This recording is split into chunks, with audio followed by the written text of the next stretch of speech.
India आघाडीचे जे पंतप्रधान पदाचे उमेदवार होते ते आघाडीला सोडून गेले, उदय सामंत यांचं वक्तव्य. पत्रकार परिषद घेऊन जर राष्ट्रपती राजवट जर लागली असती तर पूर्ण देशात राष्ट्रपती राजवट लागली असती. संजय राऊत यांच्या गोष्टी गांभीर्याने घेऊ नये. मुख्यमंत्र्यांना नाहक बदनाम केलं जाते. मुख्यमंत्री अत्यंत चांगल्या पद्धतीने काम करतायत. मुख्यमंत्र्यांबद्दल पोटसूळ असणं हे आता जनतेला सुद्धा कळायला लागलंय.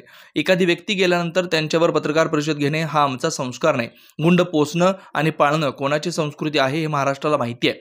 कुठच्या अधिवेशनाचा फायदा होतो हे जनता ठरवणार आहे. महाराष्ट्रातील जनतेने एकनाथ शिंदे यांना पुन्हा निवडण्याचा निर्णय घेतलाय. उद्धव बाळासाहेब ठाकरे गटाची अनेक शिबिरं झाली तरी त्याचा उपयोग होणार नाही. मनोज जरांगे यांच्याशी मी स्वतः चर्चा केली. मुख्यमंत्री अधिवेशनाच्या बाबतीत सकारात्मक आहेत. इंडिया आघाडीचे जे पंतप्रधान पदाचे उमेदवार होते ते आघाडीला सोडून गेले. निवडणुकीनंतर पंतप्रधान नरेंद्र मोदीच असणार आहेत. रत्नागिरी सिंधुदुर्ग लोकसभा मतदारसंघाचा उमेदवार ठरवण्याचा अधिकार वरिष्ठांना आहे. रत्नागिरी सिंधुदुर्ग लोकसभा मतदारसंघावर आजही शिवसेनेचा दावा आहे आणि मागणी देखील केली आहे.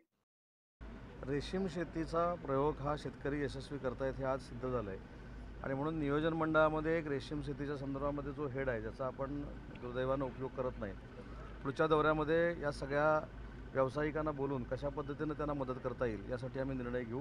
परंतु रेशीम उद्योग अतिशय चांगल्या पद्धतीनं चालतो आहे हे आज कृषी विद्यापीठानं प्रूव्ह केलेलं आहे. मला असं वाटतं की तुम्ही काही गोष्टी अतिशय गांभीर्यानं त्यांच्या घेता, ते कृपा करून भविष्यात घेऊ नये ही देखील विनंती आहे.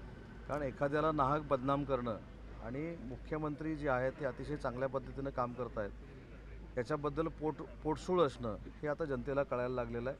आणि म्हणून मला असं वाटतं की परवा जो प्रसंग गोळीबाराच्या संदर्भातला झाला याच्या बाबतीत मी स्वतः पत्रकार परिषद घेऊन नक्की वस्तुस्थिती काय आहे हे मी सांगितलेलं आहे.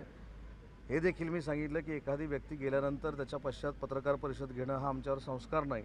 परंतु तो प्रसंग घडल्यानंतर ज्या पद्धतीनं मुख्यमंत्र्यांना बदनाम केलं गेलं त्यामुळं नाईलाजानं ती पत्रकार परिषद घ्यावी लागली.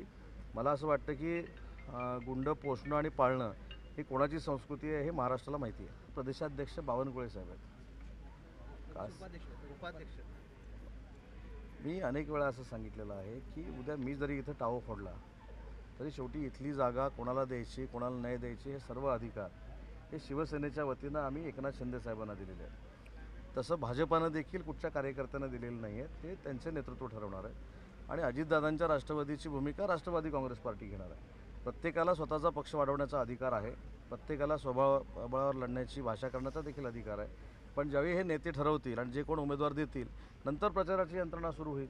आजही शिवसेनेचा दावा आहे आणि शिवसेनेनं मागणी केलेली आहे.